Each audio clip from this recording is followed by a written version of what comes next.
When I was a little boy, my daddy touched my bung bung, and now I'm crazy. What's up, y'all? Got an email today. I'm going to get to it here in a minute. It's about sexual molestation as a child, and I'm going to talk about that here in a minute. First off, I want to give a quick little shout out to the Rose City, or is it the City of Roses? Rose City, the city. Portland, Oregon. What's up, y'all? I'll be out there the first week of August. I'm going to stay for about a month or so. If there's a reason for me to stay longer, then I will. So hopefully be cool to like make a couple friends there, you know, give me a reason to stay, make some connections, help each other out, whatever. Anyways, guys, I love you all. Let me get to the point here. Got an email. Title of the email: Hello there, by Giovanna Delgado. Hi there. You might think I am just a nosy person, but I am very curious to know something, since it is not so easy to meet people like you that are so honest and open about their mentality and preferences. Wow, very well stated there, Giovanna. Thank you. I appreciate that. I don't mean to come across as mean or rude, but since I am intrigued by your ideas, I would like to ask you something. Were you sexually abused as a child? This is a very personal and intimate question, so I could understand if you don't want to answer. I just think your honesty is great. Well, listen, Giovanna, you know, I'm not offended by that. I'm not offended by you asking me a question. I mean, I'm flattered that you think I'm so intriguing and interesting, and that you actually want to know more about my life. I have met so many people in my life who were sexually abused as children that I thought it was the right thing to ask you. And that's fine. I don't care. Like, you can ask me whatever you want, people. I don't give a fuck. You know, if I don't want to answer it, then I won't. If I think I should talk about it, then I will, as I'm doing now. And I thought it was the right thing to ask you. Again, you don't have to reply to this email. And anyways, thanks for taking the time to read it. Have a nice week, and my best wishes. Giovanna Mula Delgado. What do you like? German Spanish there? It's an interesting name. Alright, so you guys can see my pretty blue eyes now. How are you? How are you?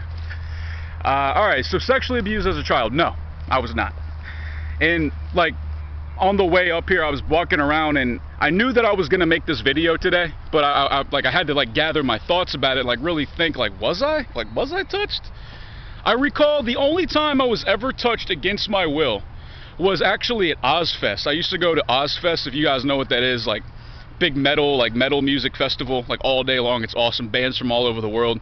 And I used to go as a teenager. I went like 6 times, and in my first or second time I was like 12 years old, and we were seeing Mudvayne live, and we were I was crowd surfing because I was a kid at the time. They all put me up, and they're like, fuck yeah, motherfucker, fucking die. You know, it was awesome. It was so much fun. I was a little boy going crowd surfing, and then they all push you to the front, and then you get to security by the stage, and then security's like, oh, fuck off, you know, and they throw you to the side, like, get out of here, kid. And then this big fucking, like, again, I was a child at the time, so he seemed to be like 6'6" or whatever. He was a big guy, whatever. Fucking aviator glasses, white guy. Are all white guys pedophiles? No, it's just funny. Aviator glasses, big fucking giant caterpillar mustache. He walks towards me, looks straight ahead, grabs my dick. That's it. But something I want to talk about in this video is not so much being sexually molested as a child, but I want to talk about having homosexual experiences as a young boy. And I thought about it, I was like, well, I've never been molested, but did I have experiences as a child? And yeah, I did. And I will talk about them with you. So, I mean, I don't even know where to begin. I'm just going to go ahead and talk about it. So when I lived in Florida, when I used to be a boy, I used to live in South Florida, and just outside of Fort Lauderdale there in Broward County. Shout out to South Florida, Oxycontin capital of the fucking United States, or at least it used to be. And I had this friend, his name was Steven. I'm not going to say his last name. His name was Steven. He was like Brazilian, or his parents were from Brazil or whatever. And I used to go to his house, and I was 7 years old. He was 7 years old. We had the same classes, and he was presumably a straight kid. You know, there was no, we were 7, so we didn't know anything about sexuality. But we were in his room, and for whatever, I forget why, he's like, he like got a boner or something for whatever reason, and he pulled it out. And again, we're like 7. Like, I didn't think anything of it. Like, I didn't know what sex was. I didn't know what gay was. I didn't know. And he pulls his dick out, and he's like, "You want to touch it?" And I'm like, "I don't know. I don't know if I want to touch it. I don't, you know, whatever." I just kind of blew it off, and then he kept like playing with his dick. And then he's like, "Oh, so let me see yours." I'm like, "I don't know. It's, you know, like my mom will get mad," some shit like that. So what happens is we both end up taking our pants off, and we both have boners. We're both 2 7-year-old boys. We got our fucking baby carrots poking out. We got our little our little AA batteries rock hard, and we start touching each other's dicks, and we just start rubbing each other's dicks on each. Like, I took my dick and we just rubbed his dick with my dick. No kissing, no penetration, no swapping fluids. It was just dick on dick action. 7-year-old boy, hot, a pedophile's dream. You know, we could fucking start a fire with our 2 little baby carrots, or 2 little twigs rubbing together. Could have burnt the house down with that, but we liked it. We were rubbing our dicks together, and we kept doing it because it felt good. Like, I wasn't gonna orgasm. I don't think he was either, but something about it, it was just fun. It was exciting because it was the first time for both of us. Like, we were using our penises for something that we had never used them for before. That makes sense? You know, because I'm used to using my dick to pee, and now I'm using it. It's getting hard. It feels good on this other boy's penis. So then that same day, Steven and I, we go back to my parents' house across town, and the first thing we do is we run into my room, lock the door, get on my bed, and start trying to do it again. And then my mom knocks on the door. She's like, "What's going on in there? What's going on?" And then I'm just like, you know, like that. And anyways, we stopped doing that, and you know, so we moved to another neighborhood in Fort Lauderdale. So something about little boys, they like to show their dicks to each other. I don't know what that's about, but I was, again, like 7 or 8 now. Like a year had gone by, and I had a couple of new friends in this new neighborhood in Fort Lauderdale. And occasionally what we would do is, like, we'd be bored in the neighborhood, there's nothing to do, so we would all get in a circle and show our dicks to each other. I don't know what it is with little boys showing their dicks to each other, but like, none of us thought of it as gay. Like, I didn't know what gay was. I don't think these boys did either. But what happened was, one of the boys, his name was Brian. He was this like, he was like his family was like from Ecuador or something. Like, a lot of Latinos back in South Florida, obviously. Whatever. And I guess he told his mom, or somebody saw us doing it, and they told his mom, and then his mom told my parents. So my parents tag team beat the shit out of me with a belt in my room. They take me upstairs. They found out that all of us are showing our dicks to each other, and you know, maybe that was the right thing to do. I don't know. It definitely made me not want to ever pull my dick out ever again. But they basically took turns beating my ass with a belt, and I remember that very clearly. So, you know, another thing too is when I was 7 years old, I first realized that that my penis could give me sexual pleasure. I didn't come, I didn't really masturbate, but I realized that my penis was sensitive. So I would play with it occasionally, and then when I turned 10 years old, I started masturbating full on.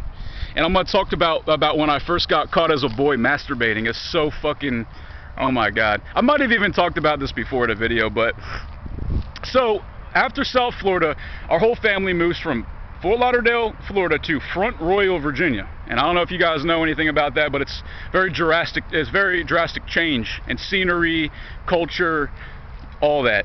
Very, very different from South Florida. And I just, you know, would still play with my dick because I was like, oh, it's still there after all these years. I can still play with it. And then the very first time I ever had an orgasm was when I had friends. I had a friend, Austin, and his older brother Luke. He was older by like a year, and we were all like 10 years old at the time, and we're at my house, and it's like midnight. We're playing video games, and they're playing video games, and I'm in my bed, and I started to play with my dick, and I'm not doing it thinking about my friends. It's not like a gay thing. It's just like, oh, this feels good. I'm just gonna mind my business and just pleasure myself over here.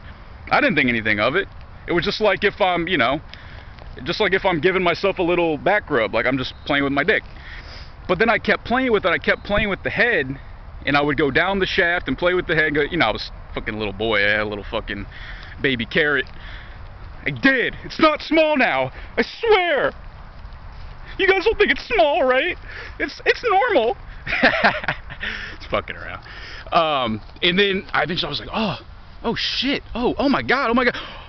And then like this surge of pleasure went through my entire body. Now everybody knows, maybe not the late, I'm not sure what it's like to have a pussy, but anybody with a dick watching this video right now, you know the first time you ever come, it's like the best feeling ever. It's like your entire body feels that feeling, not just your genitals. And so basically what I realized like today even is that like as a young boy, you know, like hanging out with other boys and, you know, discovering masturbation, like it was all around other boys. I mean, right? So my first, technically my first sexual experience was with a boy. Like I was a boy, he was a boy. We rubbed our dicks together, we liked it. It felt good. There was no orgasm or no penetration, but that's still a sexual experience in my mind. The first time I ever had an orgasm was with two of my best male friends in the room. You know, and then I just kept doing it. But, oh yeah, I almost forgot to tell you when I first got caught beating off. So I used to beat off a lot when I was like 10, because I realized I could do it. And like it was funny because like I'd come and then I'd get like one little drop of jizz out, and then I would finally graduate to like one spurt, and then now of course I can just fucking, I mean I could cover a damn wall in it, so I'm kidding. I used to go in the bathroom at our old house and we had this jar of Vaseline, like whatever the fucking brand is, and like the big, you know, like the big like yellowish tub with the blue lid. You guys know what I'm talking, like Vaseline, I think that's the brand name. Anyways, I would fucking, you could see the finger scoops in it, because I would take it, I'd be like, oh, it feels good, I like that Vaseline. But then when I was done, I would just wash my hands off in the sink, so all the Vaseline over time got caught in the sink, the drain, and clogged the drain. So then we had a friend over one time to help us clean, and she noticed that the drain was clogged, and she's like, hey Kim, that's my mom's name, hey Kim, something's wrong with your sink. And they unclogged it and they found a bunch of fucking Vaseline, and they noticed all the finger scoops in there. So I come home from school one day, my mom's sitting down on the couch, and she's just, you know, you could tell it's like she wants to say something to me, but she's not sure how to address it. And fair enough, I mean, it's kind of like, how the fuck do you just gotta say it, right? And she's like, Brayton, I know about the Vaseline, and I know what you do in the bathroom, and she was cool about it. She was like, I understand why you masturbate, because it feels good, but what did she say? They didn't tell me that I couldn't do it. They were just like, stop using the Vaseline and stop clogging up the sink, which is pretty cool. It's like, I got busted beaten off as a young boy, and they were like, well, look, just, you know, don't leave a mess. It was pretty sweet, dude. I'm actually lucky, man, but I think that one of the reasons I'm so open and honest about my sexuality, I wouldn't even say that, because I'm still evolving sexually. Like, I might decide in a couple years that I just want to be with dudes. I might decide I want to get married and have a kid. I don't fucking know, man. But I think one of the reasons that I'm so honest and I just don't give a fuck about my mentality or my sexuality is just because I see what it does to other people, and I don't want to be like that. Simple as that. Like, I've just observed my surroundings, and I see what other people do and what they don't do, and I just try to learn that way. You know, I see that when people are in the closet about their sexuality, and, you know, don't ever, you know, like they care too much what people think, or they want to keep to themselves all the time and not share their thoughts and ideas. It just seems like they don't really have that good of lives. And I'm really glad that I share my whatever it is with you guys. Like, I share my inner demons, I share my struggles, I share my experiences with all of you, and I'm happy that I do that. And some people like to laugh at me and make fun of me, but at the end of the day, I think, love me or hate me, you guys respect the fact that I'm fucking real and honest. And I'm going to keep making these videos, man. So, Giovanna, I do appreciate the question. No, I was never touched in my bung bung. My daddy never touched my butthole. Thankfully. So, yeah, but I did have quite a few sexual experiences as a child with boys, and that could, maybe some people would argue that that's why I have my homosexual preferences, but whatever, dude. Anyways, nojokestriking@gmail.com. I appreciate your viewership. Again, shout out to Portland, Oregon. I'm going to be there in a couple weeks, first week of August. Be cool to make some friends there. If not, that would suck. That would suck. Anyways, guys, I'm going to go about my day. Check me out on Instagram @BraytonHoward. Facebook.com/NoJokeHoward. And if you guys are interested in my artwork, my original artwork, the links in the description box, the links will be in the description box below. God damn it. You guys can buy my artwork in posters and print form, or you guys can buy the original copy of my paintings. And if you want to do that, just shoot me an email, nojokestriking, or check out the links below. I love you all. Peace.